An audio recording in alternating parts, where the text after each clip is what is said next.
दोस्तों, चीन और पाकिस्तान के बीच में बहुत ही जल्द एक बहुत बड़ा धमाका होने वाला है। बहुत बड़ा युद्ध होने के संकेत मिल रहे हैं। जी हां दोस्तों, चाइना की ओर से एक बड़ी खबर सामने आ रही है, जिसके अनुसार चीन का जो मुखपत्र है ग्लोबल टाइम्स, उसके अनुसार कहा गया है कि अगर पाकिस्तान अपनी क्षमताओं को खो चुका है तो चीन पाकिस्तान के अंदर मिसाइल और सैन्य अटैक करने के लिए पूरी तरह तैयार है।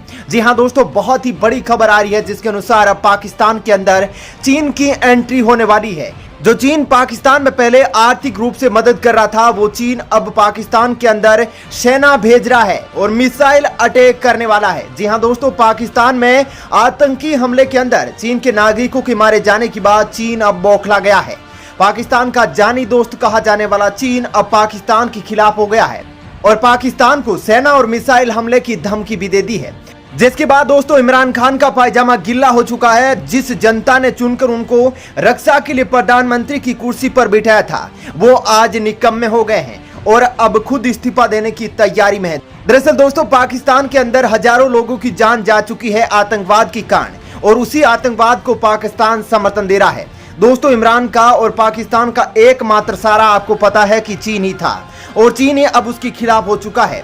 दोस्तों, ऐसे में आपको पता है कि चीन पाकिस्तान के अंदर बहुत सारा निवेश भी कर रखा है, और इसके अलावा वे पाकिस्तान की हर आर्थिक और आतंकवाद के मुद्दे पर भी अंतर्राष्ट्रीय मंच पर पाकिस्तान का बचाव करता था। लेकिन दोस्तों, आतंकवाद का वही सांप आज चीन को ही डस लिया है, जिसके बाद चीन भयंकर गुस्से के अंदर है और एक बड़ी कार्रवाई पाकिस्तान के अंदर करने की धमकी पाकिस्तान को दे दी है, जिसके बाद पाकिस्तान के अंदर हड़कंप मच गया है। इसके अलावा दोस्तों, अफगानिस्तान ने भी पाकिस्तान को कड़े शब्दों में चेतावनी दे दी है कि तालिबान की पाकिस्तान और उसकी खुफिया एजेंसी ISI मदद कर रही है, जिसका खामियाजा भी पाकिस्तान को भुगतना पड़ेगा। चाहे देश फिलहाल इस युद्ध में चल रहा है, लेकिन जब भी मौका मिलेगा पाकिस्तान से बदला जरूर लेंगे। दरअसल दोस्तों, ताशकंद के एक सम्मेलन में अफगानिस्तान के राष्ट्रपति ने पाकिस्तान के प्रधानमंत्री इमरान खान को खुले शब्दों में चुनौती दे दी है, जिसके बाद दोस्तों पाकिस्तान में एक और बड़ा संकट पैदा हो चुका है। तो वहीं दोस्तों, पाकिस्तान के ऊपर चौथा बड़ा संकट आतंकवाद के रूप में है, जिसको वो सींच रहा है, लेकिन अब वही आतंकवाद पाकिस्तान को डसने लगा है। दोस्तों, भारत को तालिबान, चीन और अपने खुद के द्वारा घेरने का प्रयास करने वाला पाकिस्तान अब खुद अफगानिस्तान, चीन और भारत और आतंकवाद से घिर चुका है, और दोस्तों वो बहुत ही जल्द इन सब चीजों के आगे नस्तो नाबूद होने वाला है। वही दोस्तों, दुनिया भर के अंदर भी लोग हैरत में पड़ गए हैं कि आखिर चीन अपने दोस्त पर इतनी बड़ी कार्रवाई कैसे कर सकता है। दोस्तों, आपको पता है कि चीन ने कह दिया है कि अगर पाकिस्तान आतंकियों पर कार्रवाई नहीं कर सकता है तो वे चीन को कह दे। चीन अपनी सेना और मिसाइलों को तैयार करके बैठा है और उनको भून दिया जाएगा। लेकिन दोस्तों, आपको पता है कि जब भारत के अंदर आतंकवादी हमला होता था तो भारत पाकिस्तान को अंतर्राष्ट्रीय मंच पर जीतने का प्रयास करता था, तो यही चीन पाकिस्तान के बचाव में उतरता था। लेकिन आज आतंकियों ने चीन को ही सबक सिखा दिया है। उन्होंने बता दिया है कि वे किसी के सगे नहीं हैं। इनको बचाना अपनी मौत को गले लगाना जैसा है। दरअसल दोस्तों, पाकिस्तान के खैबर पख्तूनवा प्रांत के अंदर कोहिस्तान जिले के दासू इलाके में आपको पता है कि निर्माणाधीन दासू बांध परियोजना स्थल पर बस में हुए विस्फोट पर चीन ने सख्त रुख अपना लिया है। बता दें कि इस घटना के अंदर चीन के 9 चीनी नागरिक और फ्रंटियर कॉर्प्स के 2 सैनिकों सहित कम से कम 13 लोगों की मौत हो गई थी। इस आतंकी हमले में चीन के नागरिकों के मारे जाने की घटना से पूर्व ही हमेशा पाकिस्तान का समर्थन करता आया चीन अब बहुत ही ज्यादा गुस्से में है। दरअसल घटना को लेकर चीन की सरकार के मुखपत्र ग्लोबल टाइम्स के संपादक हु सीजिंग ने एक ट्वीट के सीधे तौर पर पाकिस्तान की क्षमताओं पर सवाल उठा दिया है, और उन्होंने कह दिया है कि पाकिस्तान अगर आतंकवाद से नहीं लड़ सकता है, वे इस मसले को हल नहीं निकाल सकता है, तो चीन उसके लिए पूरी तरह तैयार है। तो चीन मिसाइलों और स्पेशल फोर्सेज को पाकिस्तान में भेज सकता है। दोस्तों, ये बहुत बड़ी खबर थी। दोस्तों, आपका क्या कहना है इस मसले पर? अपना विचार जरूर बताइएगा। दोस्तों, भारत अफगानिस्तान की मौजूदा सरकार और अफगानिस्तान की सेना की मदद कर रहा है, इसमें कोई दोहराई नहीं है। ऐसा अफगानिस्तान के नेताओं और वहां के सैनिकों के द्वारा भी कहा जा रहा है।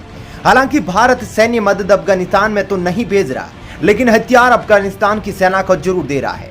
लेकिन दोस्तों, भारत का अफगानिस्तान की मदद करना अब भारत के लिए महंगा पड़ सकता है, क्योंकि तालिबान ने दोस्तों बहुत ही बड़ा ऐलान कर दिया है।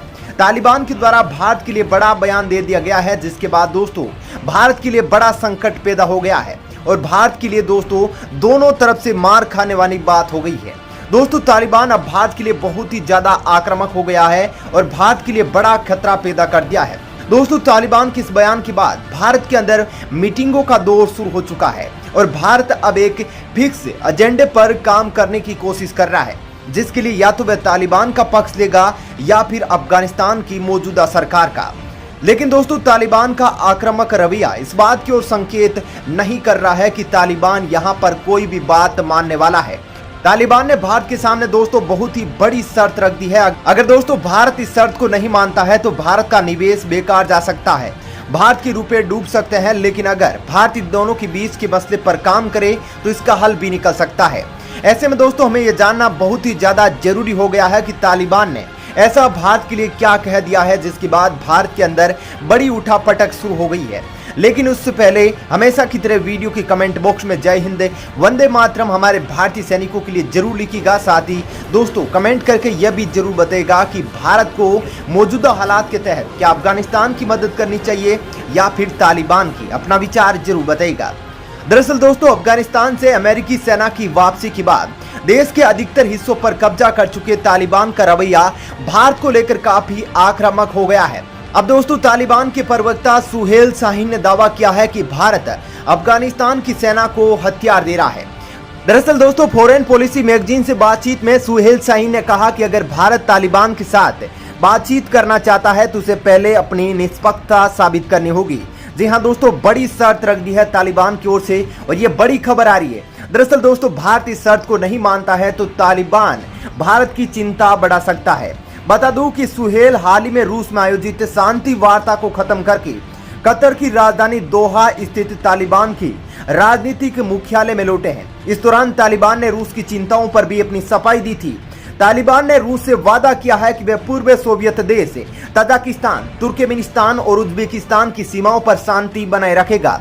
यानी कि दोस्तों तालिबान और रूस के बीच में अच्छी बॉन्डिंग है, जिसके तहत तालिबान चाहता है कि रूस उसका साथी बना रहे। वहीं तालिबान के प्रवक्ता ने दोस्तों यह भी कहा है कि भारत विदेशियों द्वारा स्थापित अफगान सरकार का पक्ष लेना बंद कर दे, वरना दोस्तों अच्छा नहीं होगा। वे हमारे साथ नहीं है। अगर भारत हमारे साथ होगा और वे अफगानों पर थोपी गई सरकार का समर्थन करने पर अपनी नीति पर कायम रहेगा तो शायद उन्हें चिंतित होना होगा और यह उनके लिए एक बहुत बड़ी धमकी है। दोस्तों भारत की एक गलत नीति है जो उनकी रक्षा नहीं करेगी, ऐसा तालिबान के द्वारा कहा गया है। लेकिन दोस्तों भारत शुरू से ही अफगानिस्तान में किसी भी सैन्य संगठन या मिलिशिया का समर्थन करने से चौकन्ना रहा है। वहीं पर नॉर्दर्न अलायंस को दी गई रक्षा मदद से भी भारत को बड़ी सीख मिली है। लेकिन दोस्तों अब तालिबान को जो बात भारत की पता चली है, जो अफगानिस्तान के नेताओं द्वारा कहा गया है कि भारत अफगानिस्तान की मदद कर रहा है हथियारों के रूप में, वो भारत के लिए दोस्तों बहुत ही बड़ी परेशानी हो सकती है। इससे भारत को वहां पर किया गया निवेश बर्बाद हो सकता है और तालिबान की रूस और चीन से बढ़ती दोस्ती भारत के लिए और भी ज्यादा मुश्किलें बढ़ा सकती है।